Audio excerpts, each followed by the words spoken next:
ফোনটা ধরো।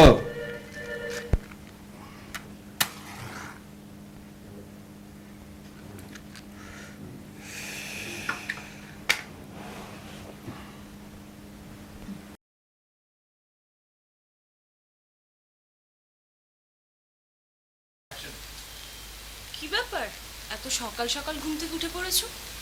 আমি না উঠালে বাবু তো ঘুমই ভাঙে না। দেখো, তোমার মামার কাজকর্ম দিনকে দিন খুব খারাপ হয়ে যাচ্ছে। কেন? কে ফোন করেছিল? Wrong number. তুমি কি মামুকে আবার কিছু বললে নাকি? আমার বইয়ে গেছে কিছু বলতে। কিছু বলনি? তাহলে মামু যে মুখটা এরকম বেজার করে বেরিয়ে গেল। ওরকম বেজার লোকের মুখ চিরকাল বেজারই থাকে। দেখো, আচ্ছা শোনো, মালটা কবে নামবে বলো তো ঘাট থেকে? ওরে বাবা, তুমি যদি আর একটা বাজে কথা বলেছো না মামু সম্পর্কে। না, বলবে না। আচ্ছা, ভোরবেলা কখন তুমি ঘর থেকে বেরিয়ে যাও বলো? তুমি তো কিছুই টের পাই না। ভোরবেলা নয় মশাই, আমি তোমার ওখান থেকে মাঝরাতে উঠে গেছি আর গিয়ে মামুকে তোমার ওখানে পাঠিয়ে দিয়েছি। হ্যাঁ নয়, হ্যাঁ।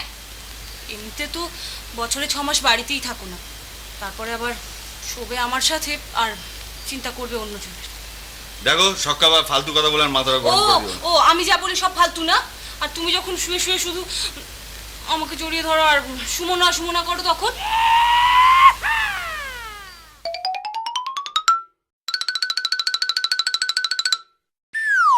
এই সত্যি বলছো? মানে আমি ঘুমিয়ে ঘুমিয়ে সোনার নামে নিচ্ছিলাম। দেখো, আমি তোমাকে কিন্তু এখনো বলছি, তুমি তোমার চরিত্র ঠিক করো। আমাদের মেয়ে বড় হচ্ছে, সে যদি তোমার এসব কুকীর্তির কথা শোনে তাহলে তোমার সম্মান বাড়বে না কমবে? গর্ববোধ করবে। আমার মেয়ে যখন বড় হবে সে আমাকে নিয়ে গর্ববোধ করবে, সব সময় খুঁজে বেড়াবে আমি কোথায় আমি কোথায়। তা তোমার সিরিয়ালের শুটিং আবার কবে? আর বলো না, আমাদের মতো শিল্পীদের আর বেশি দিন বোধহয় কাজ করা সম্ভব নয়। তুমি অনেক বড় শিল্পী, বুঝলে? থ্যাঙ্কস। এতদিন বাদে তাহলে আমাকে চিনতে পারলে বলো? এতদিন বাদে নয়, যেদিন তুমি আমার বাবাকে পটিয়ে পটিয়ে তোমার সাথে আমার বিয়ে রাজি করিয়েছিলে সেদিনই টের পেয়েছিলাম তুমি কত বড় শিল্পী। এতদিন পরে তাহলে আমার একটা প্রতিভা তুমি খুঁজে পেয়েছো, কি বলো? তা পেয়েছি, তবে এই যে সিরিয়ালে দিনকে দিন তোমার নায়িকা পটানোর যে বাড়ছে না প্রতিভা, তার জন্য কিন্তু আমি স্টেপ নিতে বাধ্য হব। দেখো, স্টেপ যদি নিতে হয় তাহলে একটু তাড়াতাড়ি নাও। আমার একটু লেট ফেট জিনিসটা না বিশেষ ভালো লাগে না। ও আচ্ছা আচ্ছা, কিন্তু তুমি বোধহয় ভুলে যাচ্ছ, আমি যদি স্টেপ নেই তুমি কিন্তু পথের ভিখিরি হয়ে যাবে। এই এই তুমি সিরিয়াস হয়ে গেলে নাকি? এই বিশ্বাস করো, আমি আমি আমি তোমার সাথে ফাজলাই মারছিলাম, মানে ইয়ার্কি মারছিলাম। এই দেখো, তুমি রাগ করছো? দেখো, মাইরি বলছে আমি তোমার সাথে ইয়ার্কি মারছিলাম। দেখো, তুমি যদি আমাকে ছেড়ে চলে যাও, মানে আমি আমি আমার এই জীবন বিসর্জন দেব। বিশ্বাস করো, আমি আমি এই প্রাণ রাখবো না।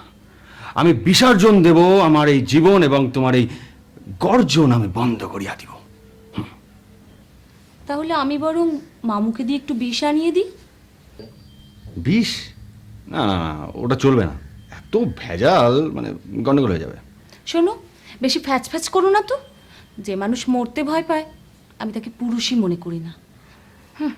আর শোনো, তুমি ওই যে সুমনাকে নিয়ে না যে মেগা সিরিয়ালটা করবে বলে ধিং ধিং করে নাচছো, তার প্রডিউসার কিন্তু আমার বাবার খুব ক্লোজ ফ্রেন্ড। ঠিক আছে, বুঝতে পারছো? আমি যদি চাবিটা একটু নাড়িয়ে দিই তোমার কি অবস্থা হবে? এই দেখো, মানে তোমার মতো সুন্দরী তন্নি না না, মানে বউয়ের সাথে একটু মস্করা করতে পারবো না? শোনো, তুমি আমার সাথে একদম বেশি নাটক করো না তো। যাও যাও, একটু চা করে নিয়ে এসো তো, সকাল থেকে মাথাটা ভীষণ ধরেছে। বলে কি? আমি চা চা বানাবো? আমি? আগে হ্যাঁ, নইলে চাবিটা। আচ্ছা, ব্ল্যাকমেল। ওকে ওকে, যাচ্ছি।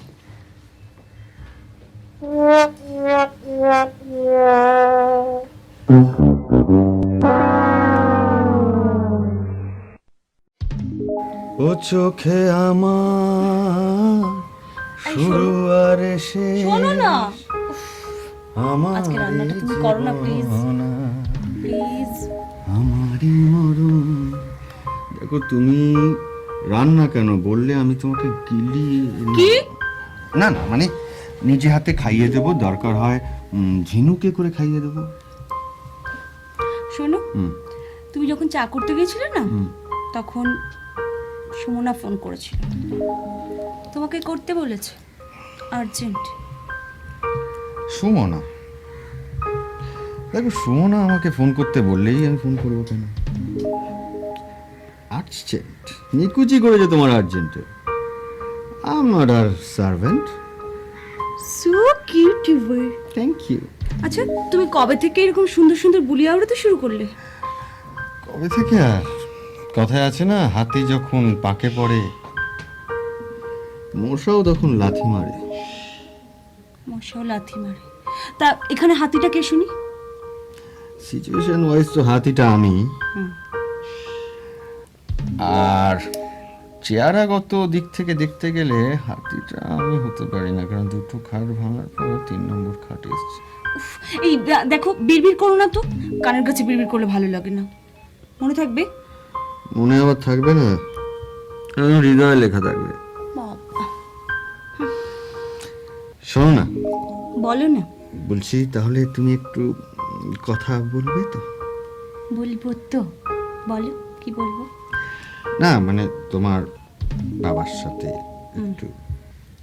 আমার বাবার সাথে একটু? একটু কি? না ওই ব্যাপারটা নেই। কোন ব্যাপারটা নিয়ে? উফ, গেল কোথায় ফোন? দেখো তোমার বয়ফ্রেন্ডের হবে হয়তো। দেখো দেখো। কে? ছানাওয়ালা? আরে বাবা, আমরা সব ছানা টানা খাই না, বাড়িতে পাতা ছানা খাই। তো যত সব ছানা ছানা বিক্রি করবে, ফোনে ছানা বিক্রি করবে। আর তুমি তুমি কি করছো? যাও তাড়াতাড়ি ভাত বসাও তো। আরে দাঁড়াও দাঁড়াও, এক্ষুনি ছানাওয়ালার ফোন এলো, এবার আরো কত কারোর ফোন আসবে। বলছিলাম যে আচ্ছা শোনো, ভালো কথা, তুমি ওই পেপারে অ্যাডভার্টাইজমেন্টের ব্যাপারটা জানো? কিভাবে কি হয়, কত টাকা লাগে? কেন, তুমি আবার অ্যাডভার্টাইজিং করবে নাকি? না যেটা জিজ্ঞাসা করছি বলো, জানো কি জানো না বলো। এই দেখো, আমার ওসব ব্যাপারে কোনো আইডিয়া নেই। এই কি শুনেছি কি পার কলাম 400-500 টাকা লাগে এই নামি পেপার হলে। তা 500 টাকা হয়ে যাবে? এই যে কি আর দেবে? না মানে সাবজেক্টটা মানে ওই ম্যাটারটা আর কি, মানে ঠিক সাজিয়ে উঠতে পারিনি। যদি তুমি আমাকে একটু হেল্প করো তাহলে আমি সাজিয়ে ফেলতে। হেল্প করব। সাবজেক্টটা কি সেটা তো বলবে। লাভলি। মানে সুন্দরী, তন্নি, হস্তিনী বউ বিক্রি আছে। যারা আমার মতো বিবাহ হতে চান তারা এই ঠিকানায় যোগাযোগ করুন।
যত সব অসভ্যতামি।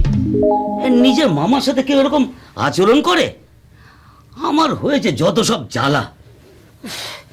এই মা, ইস, সারা গা আমার একদম ভিজিয়ে দিয়েছে।